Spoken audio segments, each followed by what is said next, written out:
अस्सलाम वालेकुम दोस्तों, आप लोगों को बताते चलें कि दोस्तों पाकिस्तानियों के लिए बहुत बड़ी अफसोसनाक खबर आ चुकी है कि पाकिस्तान में दोस्तों क़यामत से पहले क़यामत आ चुकी है। वो पाकिस्तान में एक बहुत बड़ी तबाही का आगाज़ शुरू हो चुका है। तो दोस्तों अगर आप लोग सच्चे पाकिस्तानी हो तो पाकिस्तान में कहीं भी रहते हो, किसी भी जगह में रहते हो, तो इस वीडियो को लाजमी देखना पड़ेगा। दोस्तों पाकिस्तान में एक बहुत बड़ा ख़तरा आ चुका है। तो छोटी सी वीडियो के अंदर आपको मुकम्मल आप लोगों को तफसील आप लोगों को मिलेगी, तो आप लोगों ने लाजमी इस वीडियो को एंड तक देखना है। तो दोस्तों उससे पहले अगर आपने अभी तक इस वीडियो को लाइक कर किया तो वीडियो को लाइक करें, चैनल को सब्सक्राइब करें, बेल आइकन जरूर इनेबल करें ताकि आप लोगों को मजीद वीडियो मिलती रहेगी।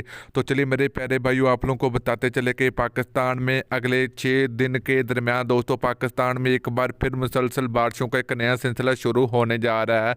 तो दोस्तों बारिशों के साथ बहुत बड़ा तूफान भी पाकिस्तान में दोस्तों दाखिल हो चुका और महकमा मौसमियात ने पाकिस्तानियों को बहुत ही बड़ा खतरनाक हाई अलर्ट भी जारी कर दिया है।